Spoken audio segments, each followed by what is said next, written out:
Adaptability key to Belichick's NFL draft approach with Patriots originally appeared on nbcsportsboston.comFOXBORO. Bill Belichick is the NFL's lone head coach who has more than 40 years of experience in the league.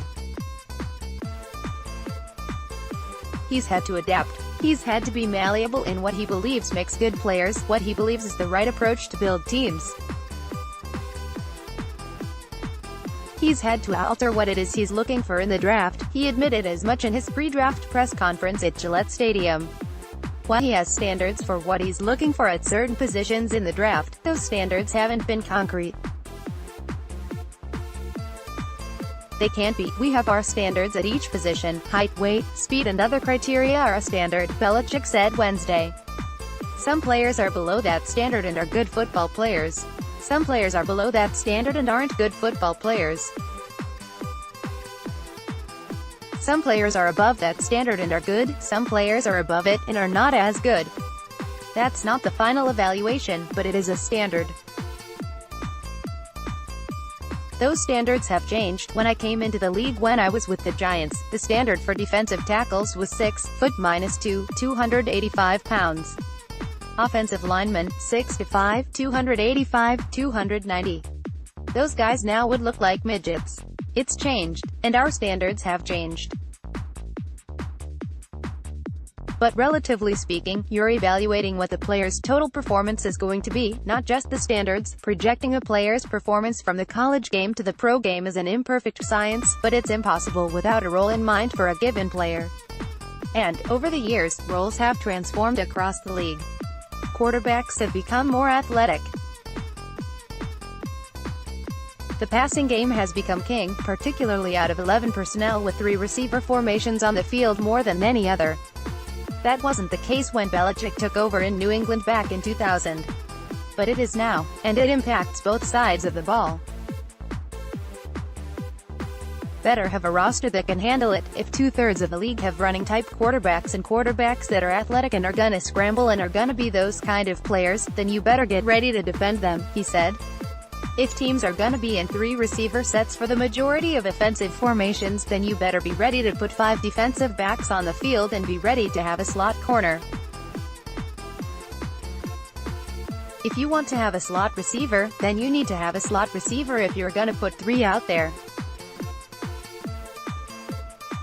Somebody's got to play in the middle, Belichick added. This is another year with a lot of big receivers, 6'4", 225, 230, whatever they are.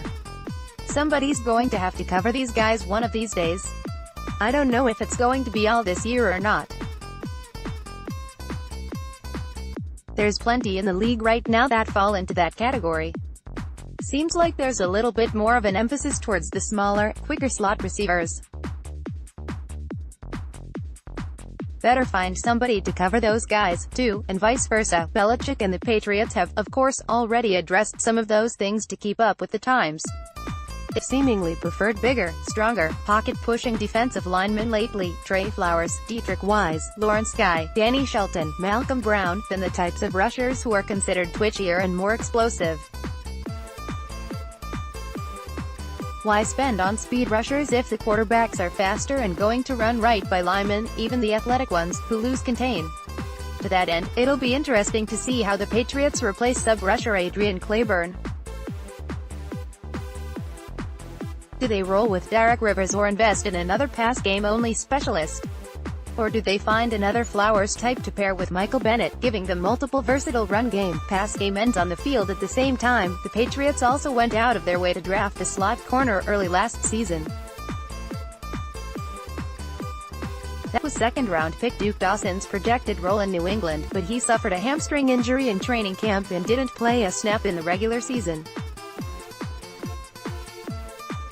While versatility is tantamount in Belichick's defense, a player like Dawson, who showed at Florida that he could keep up with a variety of SEC slot options, can be valuable even if he's somewhat of a specialist. Areas the Patriots could try to address as the game continues to evolve moving forward. Finding a way to limit pass-catching backs could be on the radar. Ditto for defending tight ends in the red zone. Picking up a third-down receiving weapon would make sense as well.